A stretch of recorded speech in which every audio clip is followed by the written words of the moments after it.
What's going on, guys? Welcome back to the channel. So it's that time of the week. Now, admittedly, this is recorded a few days prior to typically I would do these on Saturday evening. So I'm sticking to my guns on what I'm wearing for Friday and Saturday. Trust me, that's not changing. If you follow the Sin of the Day posts, you'll see that. You'll have seen that already by the time this comes out. But some really good mass appealing stuff this week. Some newer stuff to the collection, too. Some stuff that, I mean, a lot of newer stuff to the collection this week. Literally 1, 2, 3, 4 new fragrances to the collection of the 10 that I'm wearing this particular week. So some mass appealing stuff for sure. And it's week number 189. Let's discuss, shall we? Stay tuned.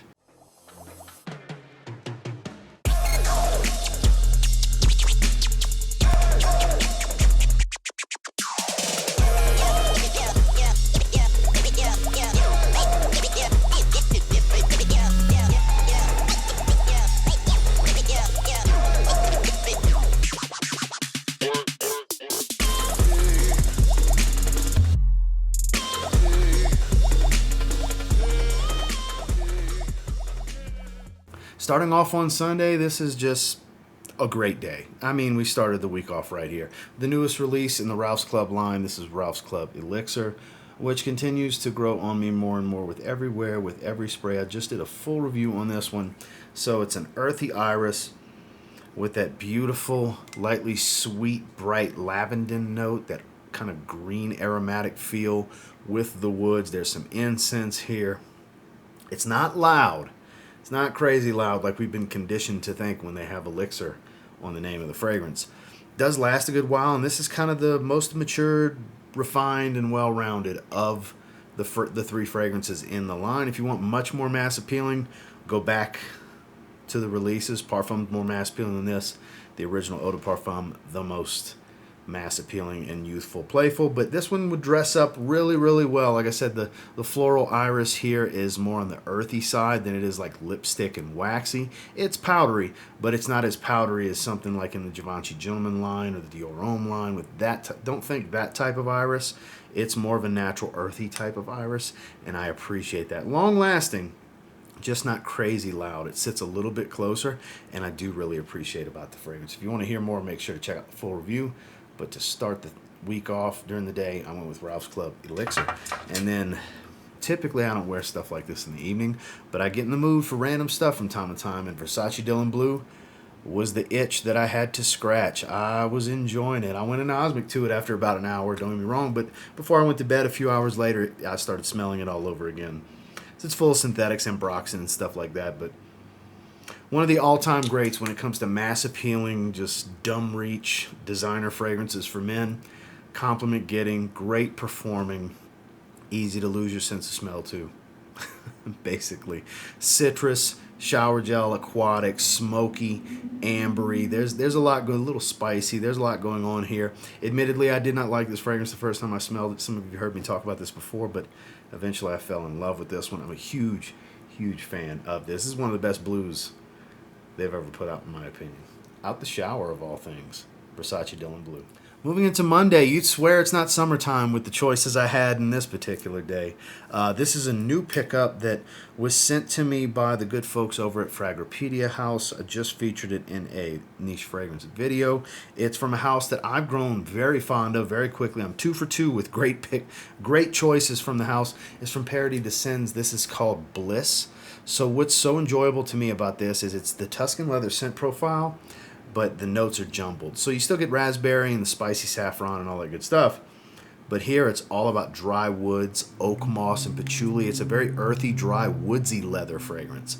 More so than that fruity, spicy, leathery tone, which, though, like I said, those nuances and notes, the familiarity's there, but they take a back seat. I mean, early on you'll get the raspberry, but it's all about these woody notes. Oh, and mainly that oak moss more so than patchouli. I love this. This on skin is magic. Wife's a big fan. It smells overpowering when you smell it through the atomizer like this. But when you put it on skin, it's just right. It's loud without being obnoxious. It's not overly aggressive like other fragrances of this scent profile can be. I'm not saying they're all like that, but if you like fragrances like Tuscan Leather, Ombre Leather, Bacio Immortelle from Argos, stuff along those lines, you'll be familiar with this one. Parfums de Marly Godolphin. You'll be familiar with this, but it's an adjustment because it's rebalanced. Like I said, there's a shift in what the main accords actually are, and that's really got me excited. So I've really been enjoying this one. I only did a few sprays because it was hot outside, but Paradis de Sens Bliss. Then I got the shower. It was time for a good shave, and this has kind of been my go-to as of late. For a little stretch, it was Noir, but lately it has been Tabac from Zaharoff. Signature Tabac. This is the aftershave splash, and of course, give myself a few sprays of the fragrance. Very leafy, aromatic tobacco. There's sweetness, there's woods, there's smokiness, there's booze. It's a little bit of everything. It's very well balanced. It's one of the better tobacco fragrances ever put on the market. I don't say that with any level of bias. I say that with my genuine thoughts and feelings on this. I believe it to be his best seller for good reason. I encourage you, get a sample from the link below. You can get a 2 ml sample for $5 before any discounts. And just try it for yourself. This might be your next favorite tobacco scent. This is a great everyday wear. You can pull this one off in the heat. Easy on the sprays. It's not too heavy or too sweet or too boozy. Like I said, everything's pretty well balanced overall. Claude Deer did a remarkable job with this one. With the shave set, it's great. Out the shower, Zaharoff Signature Tabac. Moving into Tuesday, I was doing some testing on this one. I wore it during the day. I wore it again out the shower. And at the recording of this, actually the day this goes out, this has been out for a few days, so I just recently did a full review on this one. It's Afnan Supremacy in Heaven. Afnan's take on Creed Silver Mountain Water, which admittedly I wasn't a big fan of the first time I smelled it. I was like, it's okay. Not as good as some of the others. It grew on me quite a bit. It's a bit more creamy. It's not as sharp and metallic. It's not as chemically synthetic as one of its competitors like Armav's Club de Nuit Sillage. Admittedly, it's not quite the same beast that is. It's good stuff, though. I'm such a fan. I've grown to really enjoy this one. Good stuff. And you can get it for like $25 to $30 in most places. The link down below, it'll be sub $30, I'm sure. This is good stuff, guys. If you're a fan of the house, which Afnan is one of my favorite affordable Middle Eastern brands, you might want to check this one out.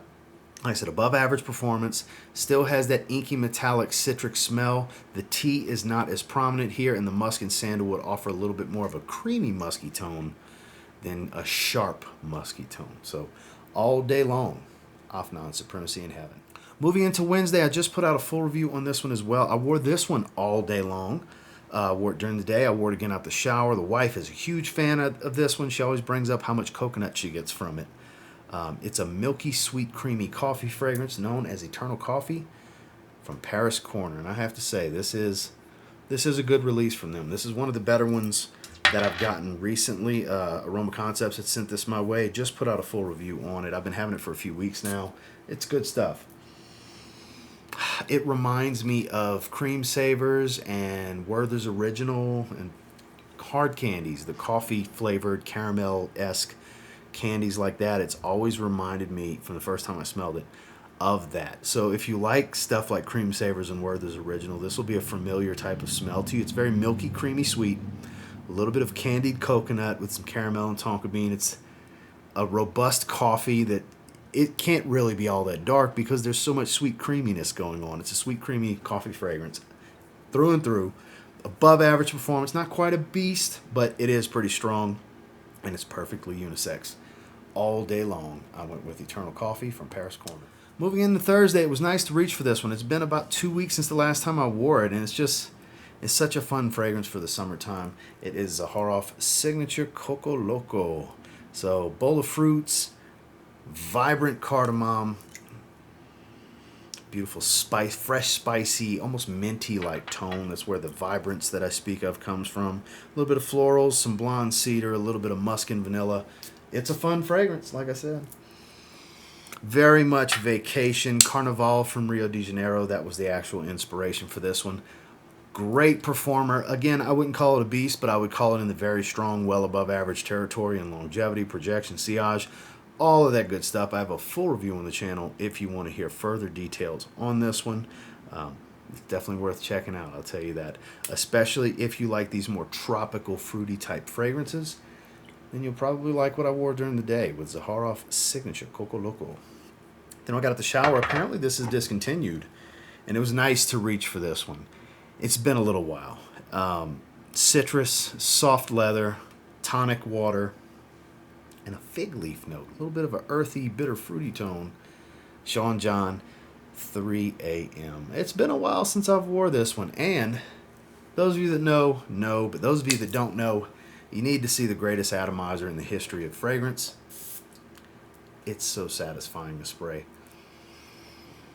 And it's such a unique, fresh fragrance. It's so good. It's so good.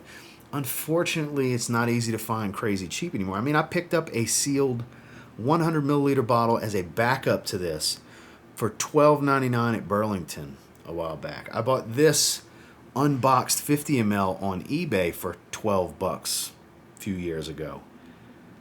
It's good stuff. Unfortunately, it's not the easy to find cheapie that it once was. I know Sean John Unforgivable is a huge, there's a lot of fans of that one, but for me, this is the best Sean John fragrance they've ever put out. It's on the unique side if you like the gin and tonic type of scent profile, like I said, with a little bit of leather. It's on the unique side. Very fresh and invigorating. Beautiful atomizer. Like I said, you can just douse yourself in this fire hose of a sprayer. Average performance at best, though. Nothing crazy in performance, but I mean, you used to be able to get 100 mLs for $13. Think about that. That's how cheap this was at one point. So it was nice to revisit. Out the shower, Sean John, 3 a.m. Moving into Friday, I just got this one. Just put out a haul video. I'm shocked at how much of a blue fragrance this actually is.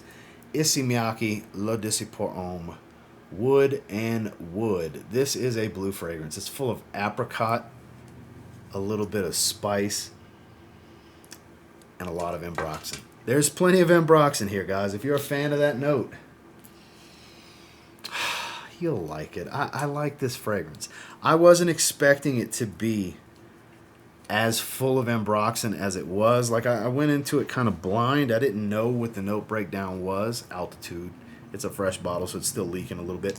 And my cap doesn't really hold into place, but it is what it is. But the fragrance itself, beautiful. Obviously, it dries down into a very, very woodsy fragrance. There's 3 different types of vetiver, cedar, sandalwood. There's a lot of woodiness going on here. So as it dries, the name makes, and the color scheme make a lot more sense. But it's a very blue, mass appealing, high appeal to the crowd and passersby type of fragrance. Above average performance on my skin so far. I've clocked it at 7 hours before I took a shower.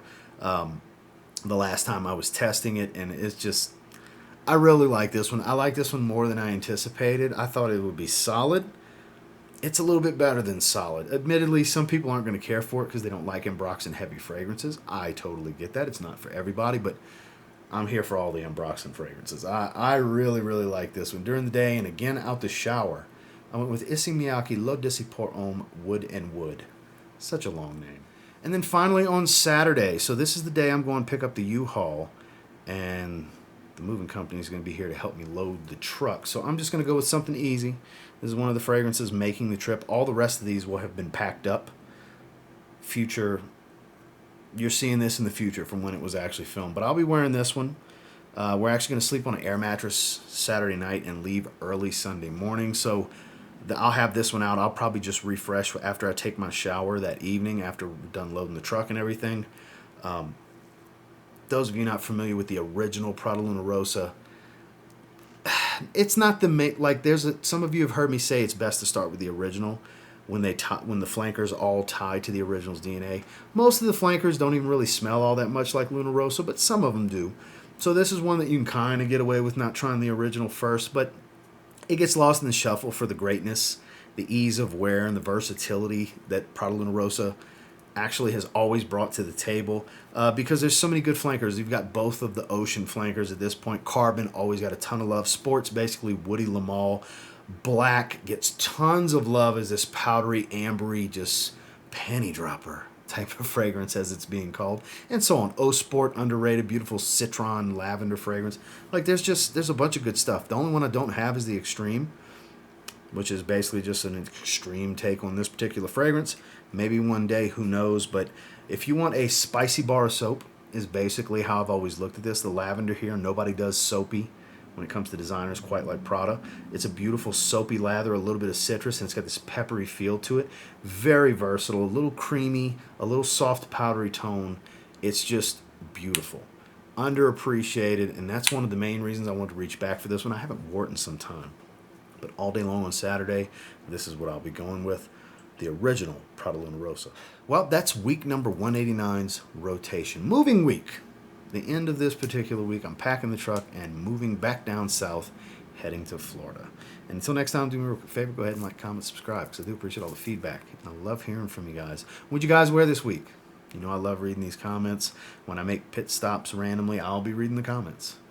Not while I'm driving, but when I'm making my stops, we're using the bathroom and getting food and all those different things, because we're traveling over a 3-day span. I'll definitely be checking the comments, so definitely sound off below. And until next time, I will say if you grab any of the fragrances that I wore this past week and you give them a spray now, you might end up thanking me later. Have a good one, guys.